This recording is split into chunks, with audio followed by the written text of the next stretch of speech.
Pernahkah Anda merasa ada sesuatu yang hilang? Seperti ada bagian dari cerita yang belum pernah diceritakan kepada kita.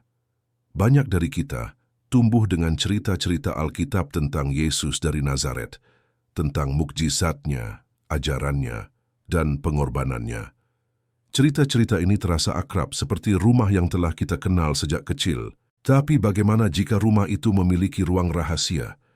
Ruang yang sengaja dikunci dan dilupakan. Ruang yang menyimpan cerita yang lebih dalam, lebih transformatif, dan mungkin lebih dekat dengan kebenaran. Selama puluhan tahun, seorang psikolog bernama Carl Gustav Jung menghabiskan waktunya untuk membuka kunci-kunci tersebut. Bukan untuk menghancurkan iman, tetapi untuk menemukan akarnya yang paling dalam. Melalui penelitiannya tentang mimpi, simbol-simbol kuno, dan teks-teks kuno yang disembunyikan, dia menemukan kebenaran yang mengejutkan. Pesan asli Yesus sangat berbeda dengan apa yang diajarkan oleh institusi gereja selama berabad-abad. Institusi agama, dalam usahanya untuk berkuasa dan mengontrol, memilih untuk menyembunyikan inti dari ajaran Yesus. Mereka menyensor Injil-Injil lain, seperti yang ditemukan di Nag Hammadi, Mesir, yang mengungkapkan Yesus yang tidak hanya menyelamatkan, tetapi terutama memberdayakan. Yesus ini tidak meminta kita untuk sekadar percaya buta pada dogma.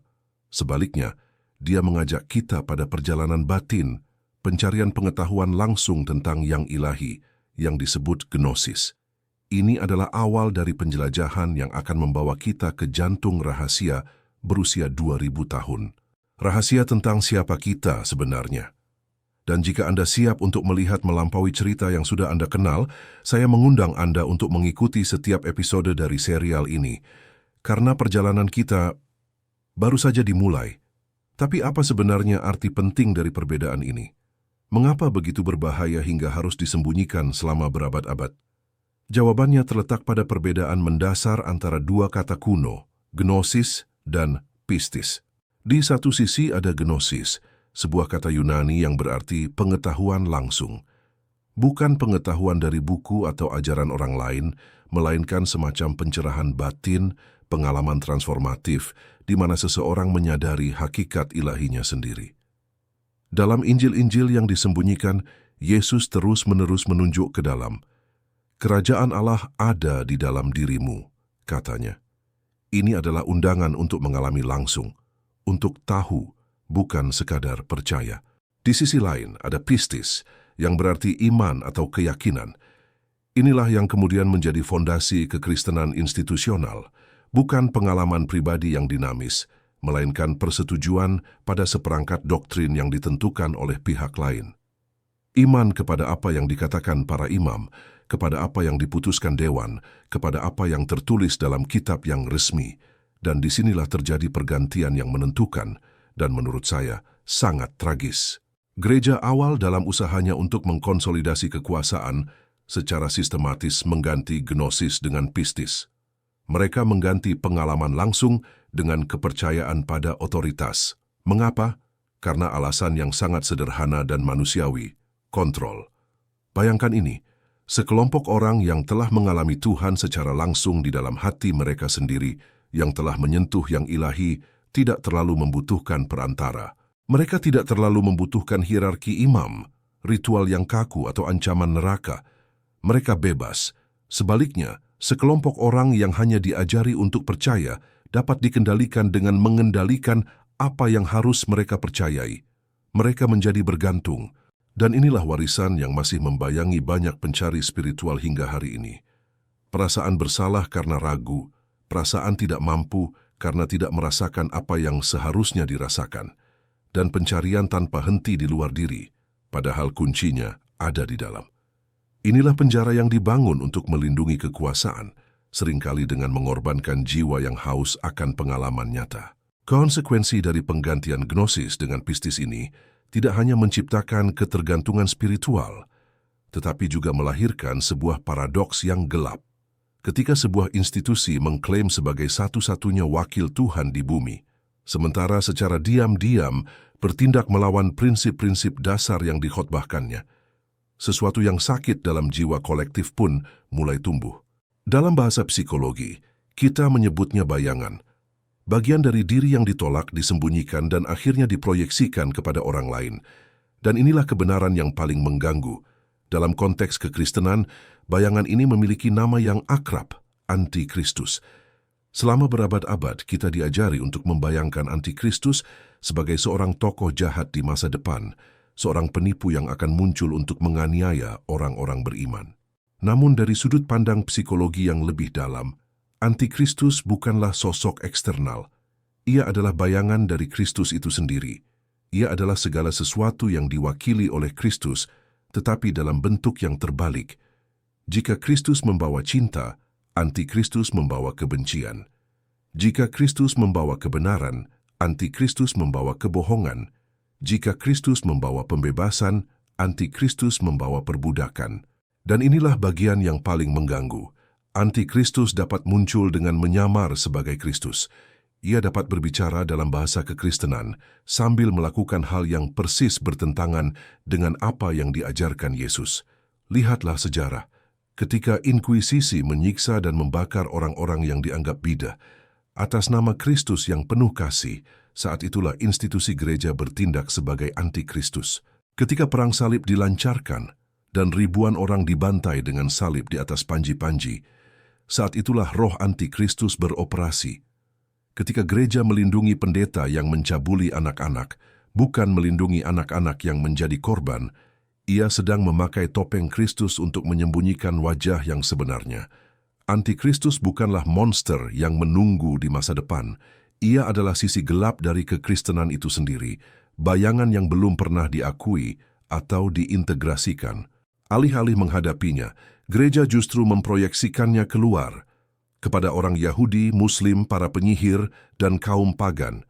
Mereka semua difitnah sebagai Antikristus, sementara ancaman yang sebenarnya bersembunyi di dalam tembok gereja sendiri. Sampai institusi agama ini berani menghadapi bayangannya sendiri, mengakui kejahatan yang telah dilakukannya, dan menjalani proses penyembuhan yang mendalam, ia akan tetap terpecah, terus-menerus menyakiti dunia sambil berkhotbah tentang kasih. Ketika kita membicarakan bayangan yang tidak terintegrasi, ada satu penindasan yang paling mendasar dan berdampak luas dalam sejarah kekristenan. Peminggiran dan pendistorsian aspek feminin dari yang ilahi. Ini bukan hanya tentang ketidaksetaraan gender, melainkan tentang pemotongan separuh jiwa dari pemahaman kita tentang Tuhan. Dalam tradisi-tradisi spiritual yang lebih kuno, termasuk beberapa aliran gnostik awal, yang ilahi dipahami sebagai kesatuan yang mencakup maskulin dan feminin. Roh Kudus dalam beberapa tradisi awal dipahami sebagai feminin, disebut Sophia, yang berarti kebijaksanaan. Alam spiritual dipandang sebagai kesatuan pasangan-pasangan surgawi, Syzygies, yang melambangkan kesempurnaan dan kelengkapan. Namun, kekristenan ortodoks secara sistematis menyingkirkan yang feminin. Tuhan menjadi sepenuhnya Bapa, sepenuhnya Anak, sepenuhnya Roh yang digambarkan secara maskulin. Maria Sang Bunda diizinkan sebagai figur sampingan, tetapi ia dilucuti seksualitas dan kemanusiaannya, dijadikan perawan bunda yang tidak mungkin ditiru oleh perempuan manapun. Maria Magdalena, yang dalam Injil-Injil tersembunyi, digambarkan sebagai murid terdekat Yesus, yang paling memahami ajarannya, dirobohkan menjadi seorang pelacur yang bertobat. Dampak dari penindasan ini sangat menghancurkan. Kita telah menciptakan sebuah agama yang tidak seimbang, yang terobsesi dengan kendali, hierarki, dan kekuasaan. Semua nilai-nilai maskulin dalam bentuknya yang negatif. Kita kehilangan hubungan dengan bumi, dengan tubuh, dengan emosi, dengan relasi, semua ranah yang secara tradisional diasosiasikan dengan yang feminin. Dalam studi saya tentang alkimia, saya menemukan bahwa para alkemis memahami kebutuhan mendalam untuk menyeimbangkan maskulin dan feminin, matahari dan bulan, raja dan ratu.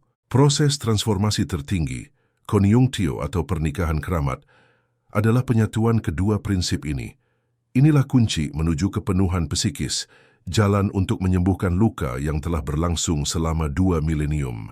Lalu di manakah kita menemukan jalan keluar dari semua ketidakseimbangan dan penindasan ini? Jika pesan asli Yesus telah disembunyikan dan institusi gereja justru menjadi bayangannya sendiri, di manakah harapan untuk pembebasan spiritual? Jawabannya mungkin adalah penafsiran ulang yang paling radikal dan paling membebaskan dari semuanya. Kedatangan kedua Kristus bukanlah peristiwa di luar diri kita, melainkan di dalam. Selama berabad-abad, kita telah menunggu di puncak bukit, menatap langit, mengharapkan seorang penyelamat turun dari awan. Kita telah melewatkan makna sebenarnya dari kata-kata Yesus. Kerajaan Allah ada di dalam dirimu. Dia tidak berbicara tentang sebuah tempat, melainkan tentang keadaan kesadaran. Kedatangan kedua adalah kelahiran kesadaran Kristus di dalam hati setiap orang. Inilah Kristus di dalam, yang dalam bahasa psikologi saya sebut sebagai diri, the self, pusat dari kepenuhan psikis yang mempersatukan kesadaran dan ketidaksadaran, maskulin dan feminin, terang dan bayangan. Yesus, sebagai manusia sejarah, adalah perwujudan dari diri yang telah mencapai kesempurnaan ini. Ketika dia berkata, "Aku dan Bapa adalah satu," dia tidak mengklaim status eksklusif, melainkan menggambarkan sebuah realitas yang dapat dialami oleh setiap orang yang menjalani perjalanan batin. Kitab Wahyu, yang sering dibaca sebagai ramalan tentang kiamat, sebenarnya adalah peta simbolis dari proses transformasi batin ini. Yerusalem baru yang turun dari surga adalah diri yang terrealisasi. 7 meterai dan 7 sangkakala adalah tahapan-tahapan yang harus kita lalui dalam perjalanan menuju pencerahan. Kita tidak perlu menunggu seorang juru selamat. Juru selamat itu sudah ada di dalam diri kita, tertidur, menunggu untuk dibangunkan. Inilah Injil yang sesungguhnya, kabar baik yang telah lama ditunggu, bahwa penyelamatan bukanlah peristiwa eksternal, melainkan kelahiran kembali internal. Jadi kemanakah semua ini membawa kita? Jika tidak melalui gereja atau melalui iman buta, atau dengan menunggu penyelamat dari luar, lalu bagaimana kita menemukan jalan pulang kepada hakikat ilahi kita? Inilah yang oleh Yesus disebut sebagai jalan yang sempit, jalan yang hanya sedikit menemukannya. Bukan karena jalan ini eksklusif atau membutuhkan kepercayaan khusus, tetapi karena jalan ini menuntut sesuatu yang paling sulit bagi kita, keberanian untuk menghadapi diri sendiri. Perjalanan spiritual bukanlah ziarah ke kuil yang jauh, melainkan penyelaman ke kedalaman jiwa kita sendiri. Ini adalah pekerjaan individu yang tidak dapat didelegasikan kepada siapapun, tidak kepada pendeta, tidak kepada tradisi, tidak kepada kitab suci. Anda harus melakukannya sendiri. Anda harus berhadapan dengan bayangan Anda sendiri, mengintegrasikan segala sesuatu yang Anda tekan dan tolak dalam ketidaksadaran, dan akhirnya melahirkan kembali diri sejati Anda. Inilah proses individuasi, perjalanan menjadi pribadi yang utuh. Seperti para alkemis zaman dahulu yang berusaha mengubah timah menjadi emas, kita pun berusaha mengubah kepribadian yang terfragmentasi menjadi kepribadian yang terintegrasi. Inilah makna sebenarnya dari penyaliban dan kebangkitan, bukan sebagai peristiwa sejarah semata, melainkan sebagai drama abadi dalam jiwa manusia. Ego harus disalibkan agar diri dapat bangkit. Kebenaran yang membebaskan yang dijanjikan Yesus bukanlah kebenaran dogma gereja, melainkan kebenaran tentang siapa Anda sebenarnya. Sebuah realisasi bahwa inti terdalam Anda adalah ilahi, selalu terhubung dengan sumber segala sesuatu. Pengetahuan langsung inilah gnosis yang memerdekakan Anda dari rasa takut, rasa bersalah, dan kebutuhan akan persetujuan luar. Anda menjadi merdeka. Pesan asli Yesus bukanlah sebuah agama, melainkan sebuah undangan. Undangan untuk bangun dari mimpi dogmatis, untuk membuka mata pada realitas batin Anda sendiri, dan untuk menemukan bahwa kerajaan surga yang selama ini Anda cari tidak pernah ada di tempat lain.